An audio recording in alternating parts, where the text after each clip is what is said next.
नमस्कार। विद्या भारती विदर्भ प्रांत की ओर से आप सभी का हार्दिक स्वागत है।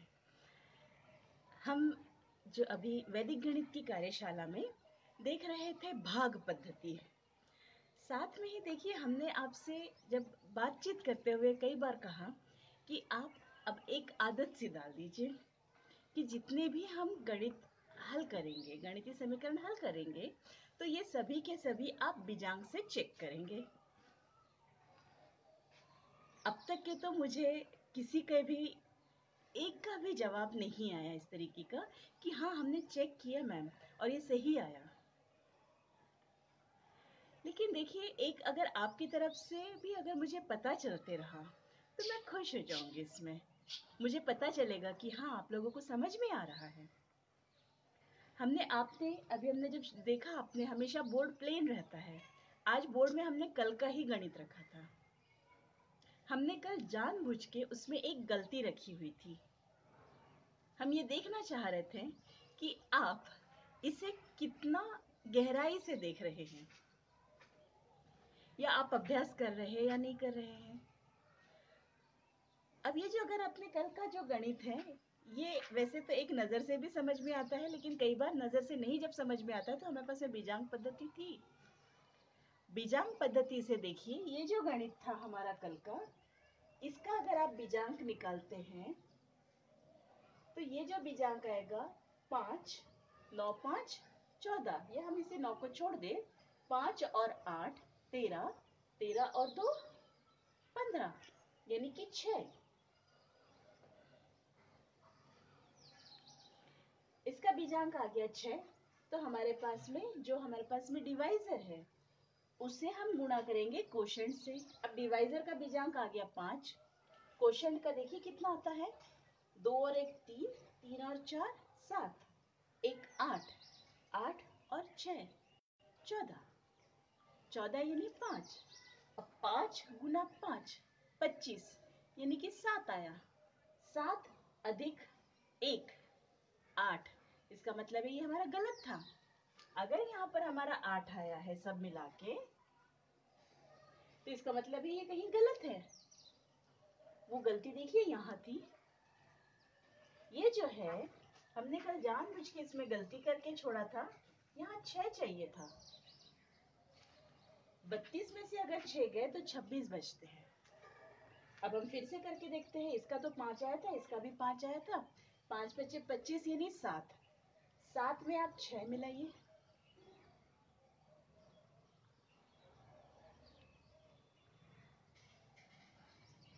साथ में अगर आप 6 मिलाते तो 13 आ गया। 13 और 2 15, यानी कि 6। अब ये हमारा सही है 6। देखिए, हम कुछ कुछ चीजें जानबूझकर कर रहे हैं कि आप लोग कितना ध्यानपूर्वक इस चीज को देख रहे हैं। हम चाहते हैं कि आप इसे पूर्ण रूप से देखते हुए भी अगर हम कहीं गलतियां कर रहे हैं तो आप हमें सूचित करिए। इसे सिर्फ एक व्यक्ति, शैलेश जी जोशी ने सही किया था और उन्होंने मुझे तुरंत भेजकर बताया कि देखिए ये ऐसा ऐसा है। तो हमने उनको बताया था कि हाँ हमने गलती किया था और आपने बीजांक से किया, इसलिए वो समझ में आ गया आपको। तो उन्होंने कहा हाँ बीजांक से ही समझ में आया, करते समय तो समझ में नहीं आया, हमने भी 26 लिख दिया था, है ना। चलिए अब हम आज ध्वजांक ही देखेंगे और ध्वजांक का ही अगला भाग देखेंगे।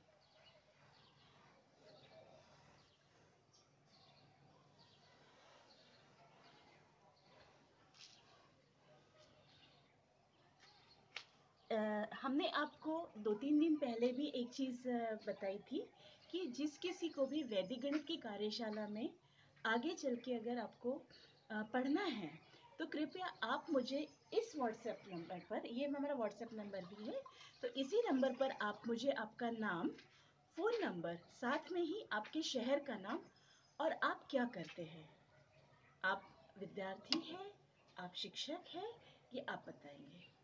इससे हमारे पास में एक सूची बन जाएगी जिससे कि हम आप लोगों को आगे सूचित करेंगे। ठीक है। अब देखिए, कल आपके दिमाग में एक और चीज आई होगी जब हम ध्वजांक पढ़ रहे थे कि हमेशा हमारे पास में एक एक एक ही आया, जैसे हमने 91 लिया था तो 1 आया, वहां पर 41 लिया, वहां भी 1 ही आया। तो आप सोच रहे होंगे कि कहीं ये पर भी तो ऐसा नहीं है कि विशेष संख्या के लिए है। नहीं, ऐसा नहीं है। हमने आपको कल भी बताया था कि ये जो ध्वजांक ये एक पद्धति है जो कि सूत्र ऊर्ध्व तिर्यकभ्याम वहां पर प्रयोग में आता है। लेकिन ध्वजांक ये एक हम लोग ऐसा कह सकते हैं कि ये एक जनरल मेथड है, ये कोई भी संख्या के लिए चलती है। तो आज हम ऐसी संख्या देखेंगे जो अलग अलग हो, जो कहीं पर भी आधार के पास में ना हो, आधार के पास न हो के भी वो कर सकते हैं। अब हम जो आज पहली संख्या ले रहे हैं वो देखिए 4922, इसे हम भाग देंगे 23 से। 4922 और 23 है, 23 ये जो है हमारी संख्या, ये जो संख्या है इसे हम देखें, डिजाइन बनाना तो बहुत जरूरी है और सुंदर भी दिखता है, इसके लिए हम बना लेते हैं।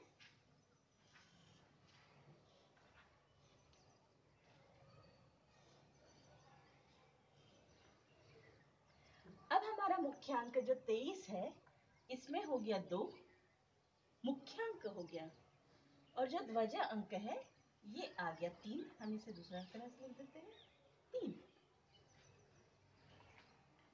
अब ये हो गया हमारा प्रथम भाग। अब हम ये पूर्ण संख्या पहले लिख लेते हैं, जैसे कि 4, 9, 2 और 2। अब हमें जो भाग बनाना है वो जो भाग है ये बनाना है शेषफल वाला भाग। तो शेषफल वाला जो भाग है इसके लिए हमें देखना है ध्वज अंक की तरफ। ध्वज अंक जो है वो एक ही अंक है, सिंगल डिजिट है, इसीलिए हम दाहिनी ओर से सिंगल डिजिट लेते हुए एक और भाग बना देंगे जो हमारा शेषफल का होगा। बीच वाला जो भाग है ये है भागफल, आखिरी वाला जो भाग है ये है शेषफल का। अब देखिए 4 है और ये जो 4 है हम पहले जो कि त्यों ले लेंगे ये संख्या को बिना कोई बदले। अब ये जो 4 है इसको इससे भाग देना है 2 से। हमने 23 को तोड़ दिया है, पहले हमने एक मुख्यांक और एक ध्वजांक कर दिया है, तो ये छोटी छोटी अंक हो गए हैं। छोटी अंक होने की वजह से हमारा जो प्रक्रिया है वो आसान हो गई है। अब हमने नीचे एक और लाइन खींच लेते हैं जहां कि हम यहाँ पर लिखेंगे कोशंट यानी भागफल। ये जो है ये संपूर्ण भाग जो है ये भागफल का है और इसके आगे जो चलेगा ये शेषफल का है। अब ये जो 4 है इसको हमें 2 से भाग देना है, तो 2 दूनी 4,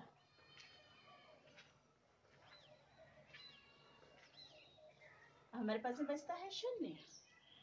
ये जो 0 बाकी है इसको हमें अगली संख्या में जोड़ना है इस तरीके से, तो ये हो गया 09। 09 जो है यहाँ पर एक ये जो है ये संशोधित करना पड़ेगा, ये अभी जो है इसमें शुद्ध तौर पर नहीं है। शुद्ध तौर पे नहीं होने की वजह से पहले हम उसे देखेंगे कैसे कर सकेंगे। तो जो हमारे पास में भागफल आया है उससे हम ध्वज अंक को गुणा करते हैं। अब इसको आप ध्वज अंक से गुणा करिए तो 2 तिया 6 और इसे हमें घटाना है। घटा के देखिए हमारे पास में क्या आ गया, 9 में से 6 गया 3 आया। अब ये 3 को आप भाग दीजिए 2 से। 3 को जब आप भाग देते हैं 2 से तो हमारे पास में आता है 2 एकम 2, बचा 1। अब ये जो 1 बाकी है इसे हम अगले इसमें जोड़ेंगे, तो ये 1 यहाँ जाके 10 बन जाता है, तो ये हमारे पास में हो गया 12। 10 और 2 12। अब ये जो 12 है ये फिर भी शुद्ध नहीं है, इसे फिर से करना है। तो ये जो 1 है इसको पहले गुणा कर दीजिए 3 से और उसको घटा दीजिए, तो यहाँ हम इसे घटा देते हैं, हमारे पास बच गया 9। अब ये 9 को भाग दीजिए 2 से, 2 चौक 8, है ना। ये देखिए 9 में से 8 गया, 1 बचा। अब ये 1 है, हम इसे फिर से अगले, क्योंकि ये बाकी है ना शेषफल है, इसे हमें अगले इसमें जोड़ना है। अगली संख्या में बस में 2 ही थी, अब ये 12 हो गई है। अब इसे देखिए 4 गुणा 3 करिए, 12 हुआ। 12 में से 12 गया, 0 बचा। इसका मतलब ये हुआ कि हमारे पास में शेषफल 0 है और ये पूरा पूरा भाग जा रहा है। जो 4923 है इसमें 23 का भाग पूरा पूरा जाता है, भागफल 214 है और शेषफल 0 है। यहाँ हमने एक देखिए ये करके रखा है, ऊपर की जो संख्या है ये ऊपर से गुणा होती है। किससे गुणा हो रही है? भागफल से। भागफल से हर बार गुणा होके वो घटती है। जो आता है संशोधित भाजक, इसे हम जो पूरा करते हैं, जो हमारा भाज्य है, ये इसमें देखिए कुछ चीजें जो होती है ना ये डायग्राम से क्लियर हो जाती है। तो अब ये इसमें हमने थोड़ा कलर कोडिंग भी कर दिया है, तो आपको क्लियर पता चल जाएगा यहाँ पर कि ये वाली जो संख्या है ये गुणा हो के यहाँ पर घट रही है, जबकि जो मुख्यांक है इससे हम मुख्य तौर पर भाग दे रहे हैं और जो भाग देते हैं वही हम यहाँ पर भागफल में लिखते हैं, है ना। अब ये जो चीज है इसे आप पूरा एक बार डायग्राम से ही आपको समझ में आएगा। अब यहाँ पर 23 थी, आसान होगी। ये देखिए ये कहीं पर भी आधार के भी पास में नहीं है, ये तो बीच की संख्या है। और ये जो संख्या है ये भी हमने ऐसे ही ले लिया था, बाकी आता तो बच जाता वहां पर। अब इसको भी बीजांक से चेक करें। देखिए 9 छोड़ देते हैं, 4 और 2 6, 6 2 8। इसका मतलब है हमारा बीजांक आना है 8। 3 और 2 5, यहाँ लिख देते हैं। देखिए 3 और 2 5, 5 गुना 4 और 1 5 और 2 7 अधिक 0, 7 और 5 35, 35 यानी 8। जवाब सही है। बीजांक की एक बार अगर आदत डल जाए ना तो वहीं के वहीं पता चल जाता है हमारा जवाब सही है या नहीं है। अभी हमने भी किया है, अगला आप ही को करना है। हम कुछ और भी गणित देखते हैं कि उससे और आपको क्लियर हो जाएगा कि किस तरीके से काम करते हैं।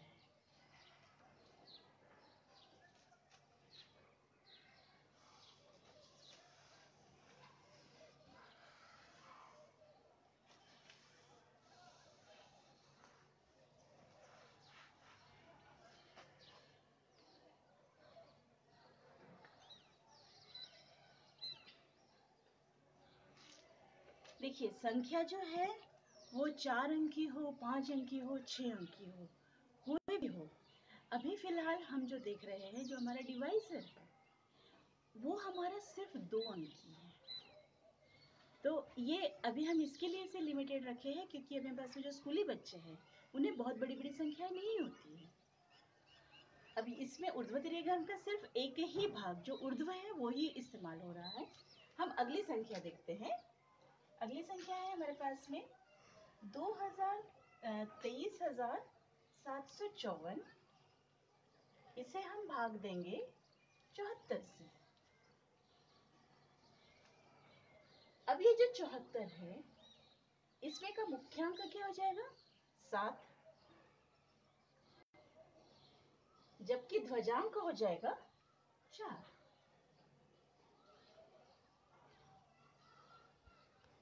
अब ये संख्या हम पूरा लिख लेते हैं।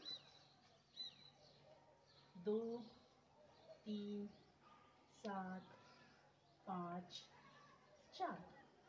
अब इसका हमको फिर से 2 भाग करना है। 2 भाग हमको ये अंक की तरफ देख के करना है। यहाँ 1 अंक है इसलिए हम एक ही अंक लेकर हमारा जो शेषफल वाला भाग है वो कर देंगे। अब देखिए यहाँ पर आ जाता है 2। अब जब समझ में आ रहा है 2 से भाग नहीं जाता है ना साथ में, तो हम सीधा सीधा इसको यहाँ पर ऐसे लिख सकते हैं। पहली संख्या है उसको शुद्ध करने की जरूरत नहीं होती है, उसके आगे की जो संख्या आती है उसको शुद्ध करना पड़ता है। अब इससे भाग नहीं जा रहा है इसके लिए हम इसे सीधा लिख रहे हैं। अब ये जो 23 है हमारे पास में, देखिए 23 जो है उसको अब हम भाग देंगे 7 से। अगर हम 23 को भाग देते हैं 7 से तो 7 तिया 21, यानी कि 2 बचा हमारे पास में, यहाँ आया 3। आप ऐसा भी कर सकते हैं, ये तो जो की त्यों उतर गई 2। अब ये संशोधित नहीं करना है, इसके लिए जैसा ले लिए। अब यहाँ 0 ले लिए, यहाँ 0 ले लिए और यहाँ पर 2 लिख दिए। अब ये 2 देखिए यहीं आ गई है। ये अगर भाग नहीं भी करे तो भी ये चल जाता है। अब ये जो है यहाँ पर तक के हम आ गए थे, यहाँ बचा हमारे पास में 2। अब ये 2 बाकी हैं, इसे हमें अगली संख्या में जोड़ना है। ये 2 आगे जाके बन जाता है 20। 20 और 7 हो जाता है 27। लिखने का तरीका ऐसा है। अब ये जो 27 है इसका शुद्धिकरण करना है। शुद्धिकरण कैसे करेंगे? 3 और 4 का गुणा करके और उसको उसमें से घटा देंगे। घटाइए, 4 दिया 12। अब 12 इसमें से अगर हम घटाते हैं तो हमारे पास में बचता है 15। अब ये 15 को आप 7 से भाग दीजिए, तो 7 दूनी 14।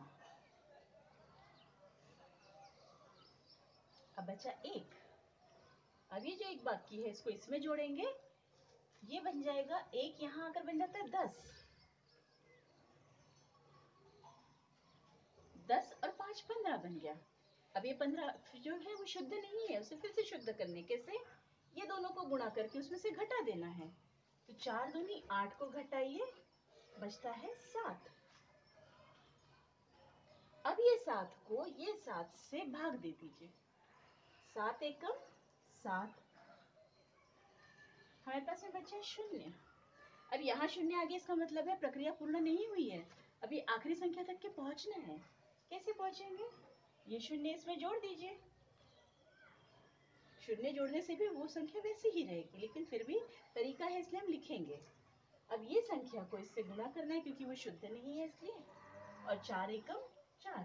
देखिए यहाँ पर भी हमारे पास में शेषफल कुछ भी नहीं बचा, यानी कि ये पूरा पूरा भाग गया है 321 का। अब अगर आप सोचिए, अगर हम लोग प्रचलित तरीके से करते तो ये जो 74 है इससे कितना कठिन हो जाता भाग देना। यानी पहले हमें 74 का या पहाड़ा बनाइए, या जैसा देखते जाते हैं उसे थोड़ा अंदाज जो भी आता है अंदाज से वो गुणा 2 गुणा 3 या गुणा 4 करके देखिए, फिर उसमें से वो आसपास की संख्या देखकर कम जो है वो घटाइए। तो इसमें थोड़ा समय ज्यादा जाता है, जबकि इस तरीके में कोई भी समय नहीं जाएगा क्योंकि संख्या छोटी हो जाती है। हमने आपको बताया ये एक ही अंक होता है, एक अंक होने की वजह से 2 से 9 तक का ही आपको पहाड़ा याद रखना है, और ये जो संख्या ये तो गुणा होती चली जाती है, इसीलिए वो भी आसान हो जाता है ना आसान तरीका। चलिए हम अगली संख्या की तरफ चलते हैं। अब इसमें कुछ और बदल आता है। क्या बदल आता है?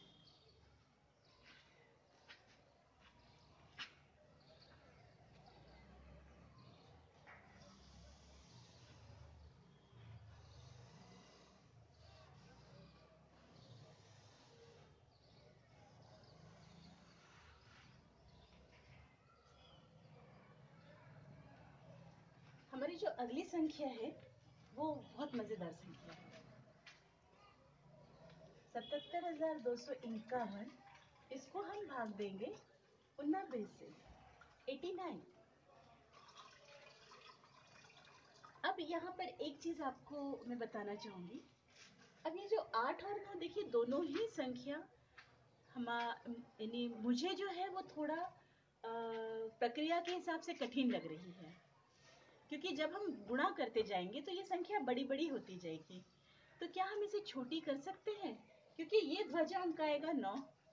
हाँ, इसको अगर हम 9 को छोटा कर सके तो हमें आसान हो जाता है। अब हमने आपको एक चीज बताए थे कि हम इसे ऐसे भी लिख सकते हैं, 89 यानी 90 में से 1 कम। अब इसे लिखने का तरीका ये भी है, इसे कहते हैं 9 बार 1, 9 ऋण 1। अब ये जो 9 ऋण 1 है, इसका जो मूल्य है और इसका मूल्य ये एक ही है, बदल नहीं आया है। मगर अब ये संख्या मुझे आसान हो गई है, क्योंकि 9 का पहाड़ा और 8 का पहाड़ा वैसे तो दोनों ही आसान है, लेकिन अगर ऐसा है बड़ी बड़ी संख्याएं आ जाती और वो मुझे घटाना पड़ता या जोड़ना पड़ता तो उस समय संख्या जोड़ते समय और बड़ी हो सकती थी। या एक और प्रॉब्लम हो सकती थी कि अगर ये संख्या बड़ी आती है और मुझे बड़ी छोटी संख्या से घटाना है तो ऋण अंक आ सकता था। वो भी अभ्यास से आसान हो जाता है, लेकिन फिर भी अगर हम इस तरीके से कर ले तो ये ज्यादा आसान हो जाएगा। इसीलिए हम यहाँ पर इसे बदल देते हैं। जो हम 89 है उसे हम 9 ऋण 1 लिख देते हैं। अब 9 ऋण 1 लिखने की वजह से यहाँ पर आ गया 9 मुख्यांक और ध्वजांक आ गया ऋण 1।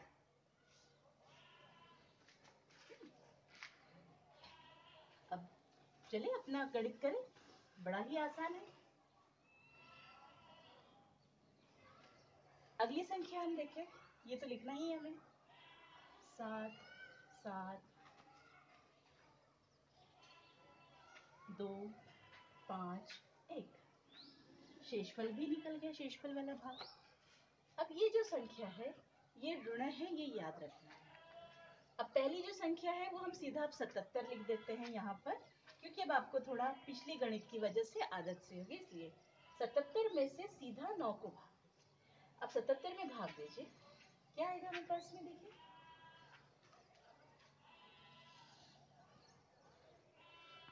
9 8 72 आता है। चलिए 8 ले लेते हैं और इसमें से हम 72 घटा देते हैं।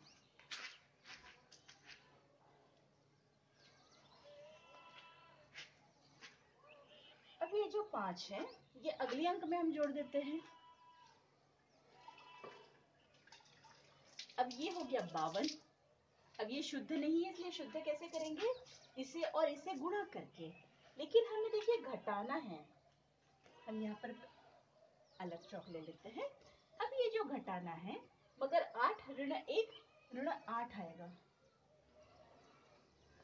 अब ये जो चिन्ह है देखिए ऋण ऋण घन होता है, तो 52 में 8 जोड़ना है।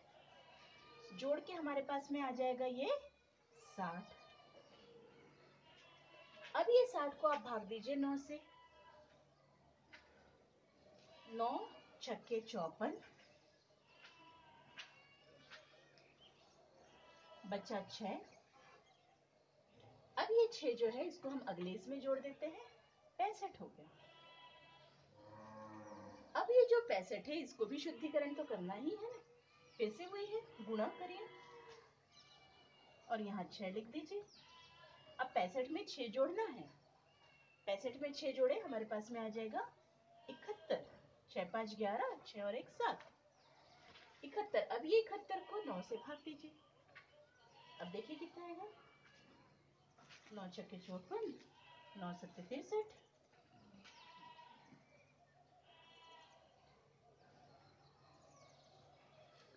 अब क्या बचा हमारे पास में, 7 और 1 8, यानी कि 81।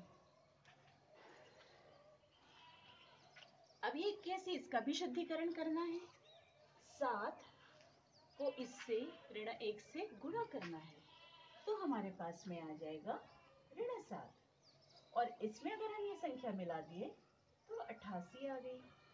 ये हमारा आ गया शेषफल। अगर आप कैलकुलेटर पर चेक कर रहे होंगे तो ये 88 के आगे भी हम कर सकते हैं, देख लेते हैं। अब ये जो 88 ये शुद्धिकरण करके आ गई है, तो 88 को 9 से भाग दे दीजिए आप। लेकिन याद रखिएगा ये जो संख्या है इसके आगे यहाँ पर हमें पॉइंट लगाना है, डेसिमल, उसके आगे सारा शुरू हो जाएगा। जितना भी आप जाना चाहे इसके आगे आप शून्य जोड़ते जाइए और करते जाइए। हम 2 अंक तक के आपको करके बताते हैं। 88 को 9 से आप भाग दे दीजिए तो 9 9 81 होता है और यहाँ बचता है 7। ये जो 7 बाकी है ये इसमें जोड़ देते हैं, 70 आ गया। बस ऐसे ही चलना है। सिर्फ ये याद रखना कि इसके पहले वाला जो है ये मुख्य भागफल है, इसके आगे का जो है वो शेषफल रहेगा।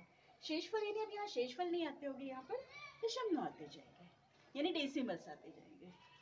अब ये जो 70 है इसे फिर से इसमें से देखिए, जो 9 और ऋण 1 है ये, इसको गुणा करना है, उसको शुद्धिकरण तो करना ही है, करते चलते हैं।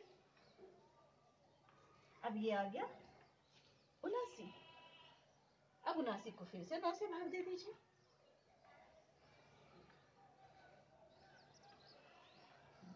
ये आएगा 8 और यहाँ आएगा 72, बचता है 7। ये 7 फिर अगले इसमें जोड़ दीजिए, बस करते चले जाइए, हो गया आसान। जो मुझे एक किसी ने सवाल पूछा था कि मैडम कैलकुलेटर पर क्या आता है, कैलकुलेटर पर आपका ये जवाब आएगा। अब इसके बाद में जब भी आप करेंगे तो अभी आप सिर्फ अभ्यास के लिए ये करिए, इसके बाद में आप ये तरीका नहीं, इसमें बीच में नहीं लेंगे। ये तो पूरा जो है ये मन ही मन करते हुए आप सिर्फ ऊपर की लाइन और नीचे की लाइन लिखेंगे। इसमें आपका बहुत समय बचेगा, साथ में आपकी जगह भी बचेगी।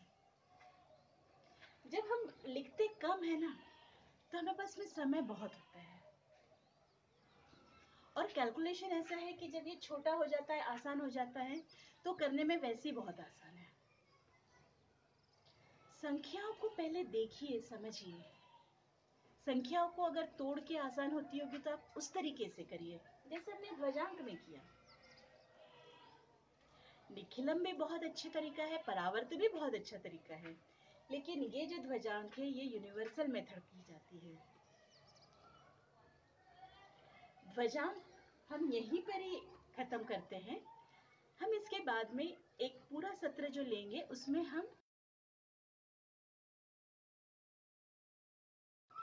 हम इसका एक बार अवलोकन करेंगे। इसी के साथ में मैं आपसे